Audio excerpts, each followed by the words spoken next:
Hey, what's up, everybody?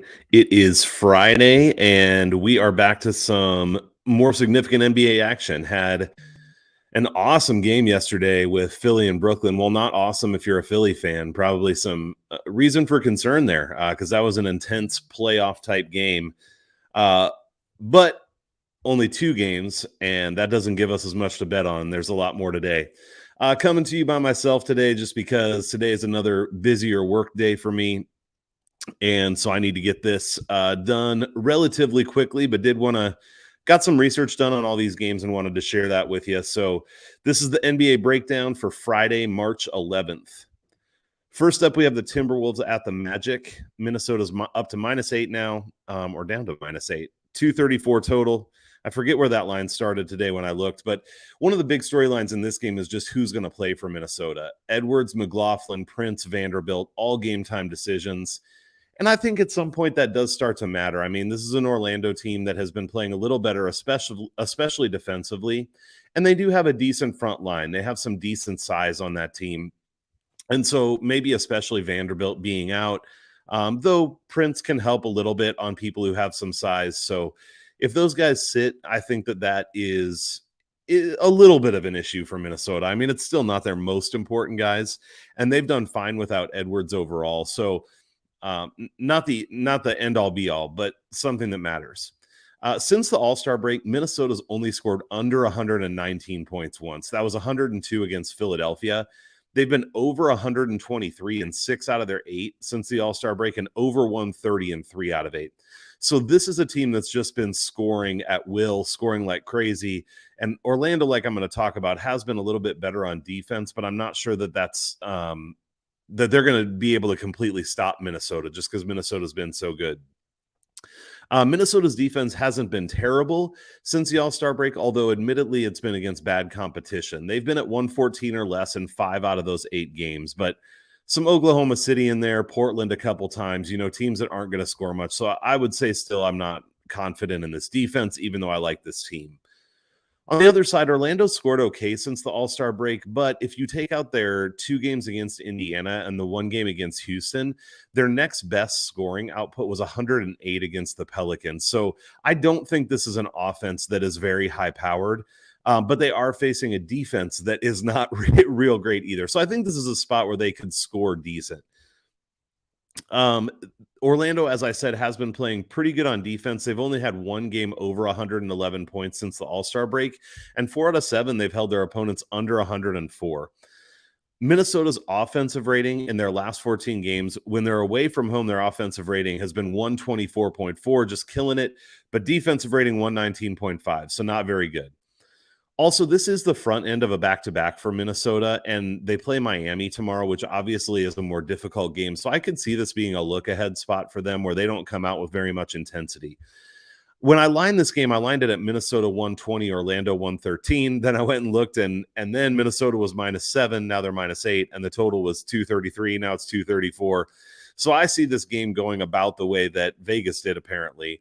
However, I will say if you're looking for a dog spot, this might not be a terrible one. If there is a spot where Orlando would potentially beat Minnesota, I think this is it with the people that could be sitting, the look ahead to Miami, playing a little bit better defense in Orlando, the matchup specific. So I'm staying away from this game in terms of betting, but not the worst dog spot, I would say. Next up is the Clippers at the Hawks. Atlanta's -6.5 and 228.5 total. This one, Atlanta was 5.5, I believe. I think that's where I bet it. Saying up front, I did take Atlanta here. For me, a big part of that is just I don't think the Clippers are very good right now. And I know that they do have some decent defensive numbers, but I don't think they're a good offensive team. I think they're going to be really inconsistent. And if they do play well offensively, it's going to be more of a one-off kind of thing. Since the All-Star break away from home, the Clippers have put up 97. That was against Golden State, who hasn't been phenomenal. 113 against Houston, but then 99 against Houston and 105 against the Lakers. So away from home, they're just really not scoring well at all, even against kind of bad defenses. So I don't rate Atlanta's defense super high, but I think in this game it might not matter. Also, the Clippers' offensive rating in their last 14 away from home has been 103.9. So, really just not good on offense. On the other side of this, Atlanta's just been cruising at home since the All-Star break. 124, actually, one or two of these were from before the All-Star break, but 124, 130, 127, 121, 133, 124. Those are big point outputs. Their offensive rating has been 127.8 at home in their last 14. So they are crushing people on offense, and I love that. They have allowed 115 in many of those games, so they haven't played necessarily really great defensively. Their defensive rating is only 118.3 over their last 14 at home. But like I said, I don't see the Clippers as a team that's really set up to take advantage of that very well. Also, the Clippers are pretty locked into the play-in spot. They're not going to get out of it. They're probably not going to drop below it. So not a lot for them to play for. Where Atlanta, on the other hand, they're in the 10th spot in the East, but they're only there by a game and a half. So I think they'll be okay, but they do need to keep winning games. So I lined this game at 122, 108 Atlanta. So even at 6.5, I think there's some good value on the spread here. I really like Atlanta in this spot today. In terms of the total, I'm at 230, so I probably wouldn't take that there now. However, this is one spot where I would consider the play that I've shared the last couple of days, which is Atlanta's team total over and the Clippers team total under. I just think a lot of the numbers point to the Clippers being poor on offense, and at least at home, Atlanta's been really good on offense. Next up, we have the Pistons at the Celtics. The Pistons have been playing well lately, actually playing some close games. But Boston, we know, is one of the better teams in the league right now. They did play on February 26th. That game was 113-104 Boston in Detroit. This one's going to be in Boston. Detroit's margin of victory since the All-Star break, they've won by 3, 2, and 5, and they've lost by 9, 3, and 6. They had two other games that went to overtime. So all that to say, the line here is 13.5, and their biggest loss since the All-Star break was 9 points. So it just goes to say that they've been playing better. Now, their schedule has been relatively soft, and Boston is not a soft spot on the schedule. However, there are times where good teams just don't come out and play very hard when it's a perceived easy game. I do think this is a spot where Boston could handle them pretty well. You know, Detroit's been trending up, but I still don't think they're a great team for this year. And so this could be a spot where Boston puts them in their place. The problem is the spread being well over 10, which you know that I don't like to play. I did line this at Boston 118, Detroit 103. But I'm not going to play that. It's too much variance for me when it's that close with that big of a spread. And in terms of the total, yeah, I do lean a little bit to the over, but Boston can't. Boston's just been playing really well on offense lately. That's the thing that gets me. So I'm still considering Boston's team total over or the over for this game as possibilities. Next up are the Cavs and the Heat. Miami minus 6.5, 211 total. Cleveland's on 2 days of rest here. They are 7-4 against the spread on 2 days of rest, so pretty good for them. It's the front end of a back-to-back for Miami. Miami's gone 7-3-1 on the front end of a back-to-back this year. The and one is because when I track scores, I think I've said this before, but I don't count overtime because I want to know what people scored in regulation. So they had one game that went to overtime, basically, is what that's saying. We do have Jarrett Allen obviously out for the long haul. Karis LeVert's still going to be out. Butler and Martin are game time decisions for Miami. Definitely something worth watching, especially with Butler. He does make a difference. What I did do is go and look at how the Cavs are with and without Jarrett Allen this season. Their offensive rating is 3 points worse without him, 112.7 compared to 109.4. Their defensive rating is also 2 points worse, 108.3 compared to 110.8. So that's almost a 6-point swing between those two with Allen off the floor. It also puts a lot of pressure on Mobley. And Miami is a pretty good matchup here. They obviously with Bam Adebayo inside, Dwayne Dedmon as a backup. Yurtseven is there. I think that they have plenty of depth in the front court to throw at Evan Mobley. And Cleveland is just going to have to rely on Darius Garland and Evan Mobley to score on the offensive end right now. And so if Mobley can get erased a little bit, then it's all on Garland. And he's been phenomenal lately. And I think this could be a decent spot for him to still go off. But I'm not sure even Garland going off is going to be enough. I do have one of those weird scoring trends. I haven't had one of these for a while. But for Cleveland in their last 6, they scored 92, 122. 98, 119, 104, 127. So if that pattern continues, they would be due for a lower scoring game here, which I absolutely can see happening against a pretty good defense in Miami. They have allowed 119 or more in 4 out of their last 6. Those 4 have been against decent offenses, but when Miami's running well, I would also say that they're a decent offense. They have, however, struggled to score in their last 3. Miami has. They had 123 versus Houston, but who doesn't? And they only had 90 and 99 in their other 2 games. And looking at the box scores, there's not really a clear culprit. In the game where they scored 90, they didn't shoot very well, but the 99 was just a slow-paced, weird game where they beat Philadelphia. Maybe that was starters sitting too near the end of that game. But Miami does have a 102.9 defensive rating on 1 day of rest over their last 14. So just really solid defensively. So all that said, I do like Miami here. I think this is a spot for Cleveland to stumble a bit. Cleveland just doesn't have depth. They don't have offensive weapons anymore. Basically, Darius Garland has to be a savior on a nightly basis for them to have a chance. So I lined it at Miami 114, Cleveland 105. I actually would probably have more points for Miami if it wasn't for being scared off of that by some of their recent offensive performances. So I got it at -5.5. I do still like it at -6.5. And then I do lean toward the over as well. The only problem there is I could see this being a game where Cleveland actually ends up in the 80s or low 90s. So if I was going to take an over, it would probably just be a shot on Miami's team total over. Now we have the Hornets at the Pelicans. Charlotte is up to -3, 226.5 total. The big news here is that CJ McCollum is out for health and safety protocols, and we know Brandon Ingram is going to miss some decent time, which means the Pelicans are down to basically no one. I mean, they have Jonas Valanciunas. Who else is going to do anything for them on offense? This is a team that struggled to score before they got McCollum when Ingram was out. And now they don't have Josh Hart anymore. Not that he was a huge piece, but he was just another role player who could actually do some scoring.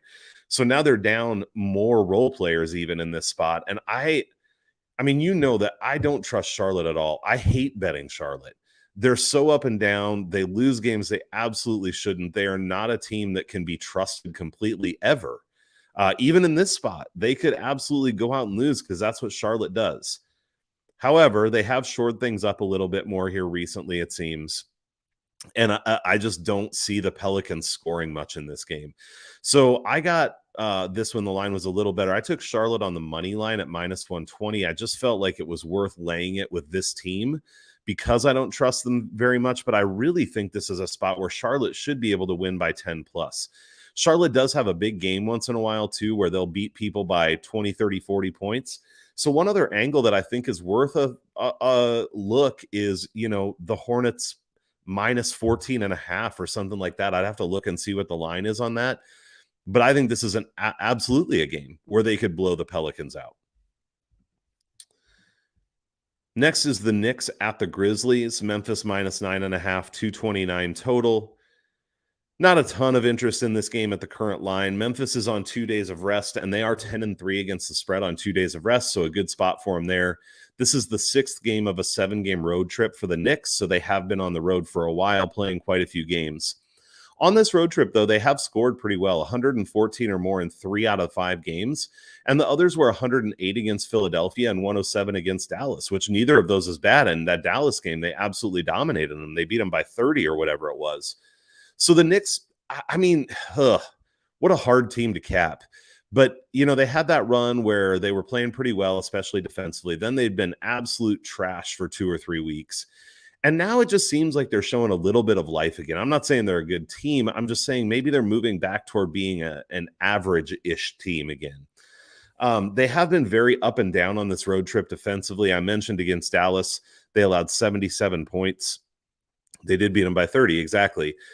93 in one game, but then they allowed 115 twice and 123 as well. I don't think they're a good defense, and Memphis is a very good offense. They've consistently been at 115 plus at home here in recent times. Over the last 14, their offensive rating at home is 123.4, and their defensive rating is 106.9. So they've been really solid at home. One other angle that I am looking at here is that Memphis has scored 31 or more in the first quarter in 7 of 8 games since the All-Star break. 3 times that was 31, and then other times it was more. But so they've come out really hot in the first quarter. They've held opponents under 30 in 5 out of those 7 games in the first quarter. Now, the Knicks have scored 30 plus in the first quarter, 4 out of 7 games since the All-Star break, but 25 or less in 3 of the others. So when they haven't gotten over 30, they haven't even gotten past 25.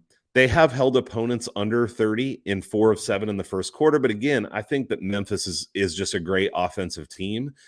And so I think they absolutely could surpass that. So I am a little bit interested in Memphis's first quarter against the spread here. I need to go look at what it is. But if it's like 2.5, 3 or better, I think I'd be interested in that. I line this game at 118, 109 Memphis. So a 9-point spread, it's 9.5. I'm not going to be interested in that. 227 total, it's 229. Not going to be interested in that. Next up is the Mavs at the Rockets. Dallas is minus 10.5 now. They were minus 11 earlier this morning. 225.5 total. The movement could be a little bit. I need to check if there's any updates on who's in, because for Houston, Schroeder, Tate, and Wood were all game time decisions. Let me refresh this quick and see if we have any updates on Houston. No, they're all still listed as game time decisions, though it is showing Tate and Wood as more probable to play. So that could be a reason for the line movement. Houston has played decent at home since the All-Star break. Decent for them. They lost by 1 to the Clippers, then by 13. Went to overtime with Utah, beat Memphis, beat LA in overtime, which who doesn't beat LA? So I'm not saying it's been good. I'm just saying by Houston Rockets standards, it's been pretty good. This is Dallas's first game away after a 4-game homestand. And they've been scoring 107 to 109 a lot away from home. 4 out of their last 5 games were between 107 and 109. Kind of an area they seem to have slotted into. However, this is the Rockets, who are the worst defense in the league. And so you have to expect that Dallas could score more than that here. Houston also is a bad offensive team, not just a bad defensive team. And while they've been a little bit better at home lately, I think Dallas is a good defense, and I can definitely see them holding the Rockets to 105 or less here. 3 of Dallas's last 5 on the road, they've held teams under 105. Houston, since the All-Star break, even though I said they've been better, they've still allowed 112 points or more in 7 out of 8 games. They did score 117 or more in 3 out of 5 at home since All-Star break, so that's decent. And Dallas's offensive rating in their last 14 away from home has been 117.8, so really solid. I line this game at Dallas 120, Houston 105. So I am considering that Dallas minus 10.5. I might even, I don't know if I'd consider buying the hook. I don't really do that much, but I would definitely like it better at 10 or 9.5. The other thing I'm considering on this game is, again, that same play of Dallas's team total over and Houston's team total under, because I think that both of those outcomes are in play. Jazz at the Spurs is the next one up, down to Utah minus 6. It was Utah minus 7.5 or 8, I believe, and 229 total. Bogdanović is going to be out here. This is only his 3rd game out this season, so these next stats take with a grain of salt because you can't put too much weight on them.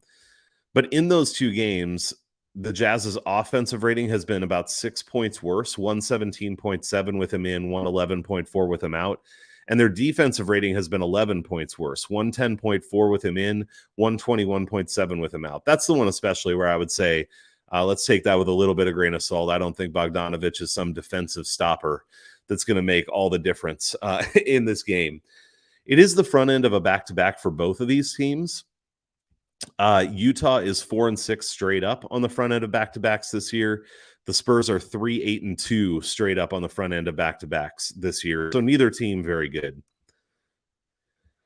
Since the All-Star break for Utah, they've really only had 3 good offensive games, 116, 117, and 118, and they had 2 bad ones. Defensively, they held Oklahoma City to 103, but that is not saying much. And they gave up 114, 117, 124, and 111 other than that. So this is a team that Utah is known for being a good defensive team, but they haven't been lately. Even with Gobert, I mean, they're not getting it done defensively. San Antonio on the other side, they've been inconsistent, but we know that they are capable of putting up quite a few points. On the defensive side, though, they haven't given up less than 110 since the All-Star break, and they've given up 118 or more in 5 out of those 7 games. We do need to note that Utah's been much worse on the road over their last 14, a 113.2 offensive rating versus 122.8 at home, and a 118.1 defensive rating. Really not good. At home, it's been 103.5. So Utah hasn't been good defensively, but they've been even worse defensively on the road. So this game I lined at San Antonio 117, Utah 115. I think the Spurs can get it done in this spot. So I already bet them. I did take the points. I don't feel so confident that they're going to win the game outright or anything. So I did take San Antonio's points. And then the total here, I have it over 230. I have it at 232. That's probably actually not enough for me to bet it in this spot. The higher the total gets, the more volatile it feels to me. So probably pass on the total, but I do like the Spurs today. And would even consider a little bit on the money line, though I haven't done that yet. Next up, actually, I take that back. This will tell you what I'm taking in the next 2 games too, but I did Spurs, Raptors, and Wizards, small, very small money line parlay. All of them are dogs, and I think all of them have a good shot to win today. So on to Toronto and Phoenix, who I just told you I think can win. OG Anunoby is still out, and that is an issue. Talked about that multiple times. I talked about it with Eli on the stream, so I'm not going to go back over it, but it is not helpful for him to be out. But Cam Johnson's still out for the Suns. I do think that matters offensively for them, and he has some size, which the Raptors have a lot of front court size, and so I think that could be problematic for the Suns. They have DeAndre Ayton, but after that, the size falls off, and I think that Toronto will have an advantage there. Toronto's on the front end of a back-to-back. They're 7-3-1 straight up on the front end of a back-to-back. So this has not been a bad spot for them. Toronto hasn't been good since the All-Star break, offensively in particular. Defensively, they've played pretty well, holding opponents under 108 or less in all of their last 6 games. And this is where I'm at with Toronto. So I think Toronto's a little bit hard to cap, but they seem to run really hot and cold. So before the All-Star break, they were really hot, ran off a bunch of wins in a row. Then since the All-Star break, they haven't been very good, and they've lost a number of games. I think maybe, though, they're turning a little bit again. Having Fred VanVleet back is huge. I don't think they can afford to be without OG and VanVleet. So I think that's a big deal. And this Phoenix team, while they are fine without Chris Paul, it does hurt them some. So they're especially pretty decent offensively, and the defense has been a strength of the Raptors, especially here lately. So I think this can be a good spot for the Raptors. The Suns, on the other hand, have given up 117 or more without Chris Paul to all the decent offensive teams they've played, except for Miami, who they really held down. So I lined this game, actually, Toronto 116, Phoenix 107. I think this is a spot where Toronto's just in a better spot. So I do like them on the money line. I bet them with the points. Again, just a little bit more safety there. As you know, I'm not saying me lining games is always right. Obviously, it's definitely not. So I'm going to take the points for a little bit of security. As far as the total, I have it right on this number at 223. So I'm going to stay away from that one. Last up, we have the Wizards at the Lakers. Lakers -4. How the hell are the Lakers favored against anyone in this freaking league right now? But they are. 229.5 total. This is the front end of a back-to-back for Washington. I don't think that's a big deal, especially on the front end. Washington's finally healthy. They've got Porzingis playing now. Nobody even on the injury report. So they're fully healthy, and they're not a good team even fully healthy, but they do have the depth that they need. And let's be honest, the Lakers are not a good team either. LeBron James, Malik Monk, Taylor Horton-Tucker, all game-time decisions. LeBron James is a game-time decision every single game, so no surprise there. Who knows if he's going to keep playing? I couldn't say. This is a Kyle Kuzma revenge game as well, which, I don't know if I buy into it too much, but I do think especially when people feel like they weren't treated well by a franchise, they probably do want to go show them up. So I could see Kyle Kuzma having a big game here. A big thing for me in this one, more than the numbers, is the matchup. Who's going to guard Kristaps Porzingis? Right now, LeBron James is listed as the center, and granted, if he guards Porzingis, he certainly has the strength advantage. He's got decent size. He has the athleticism advantage. But Porzingis likes to just kind of make a small move or even spot up and shoot over people.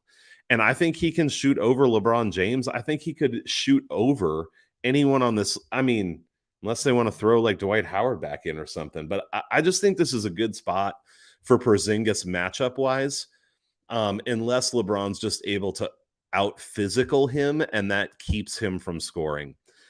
So overall, I actually think this is a pretty good spot for Washington for a variety of reasons, not the least of which is until the Lakers show me something. I just think you have to keep fading them, especially anytime they're favored like they are tonight. So I did play Washington. I think I have plus 4.5 on Washington. I like it still at +4. This is another place where I wouldn't mind sprinkling the money line. I capped this game at Washington 116, LA 115. So I have a Washington as a 1-point favorite and then a 231 total. So again, that's close enough that I'm going to stay off of that. All right. That is the very speedy rundown of what I'm seeing in all these games today. Hopefully there's some information in there that you can use. As always, really appreciate any retweets, comments, likes. If you're listening to the podcast, if you can go review that, give me a 5-star review and share what you like about the breakdown, I would greatly appreciate it. Hope it's a great day for everyone, a great weekend betting, and I will see you guys on Twitter.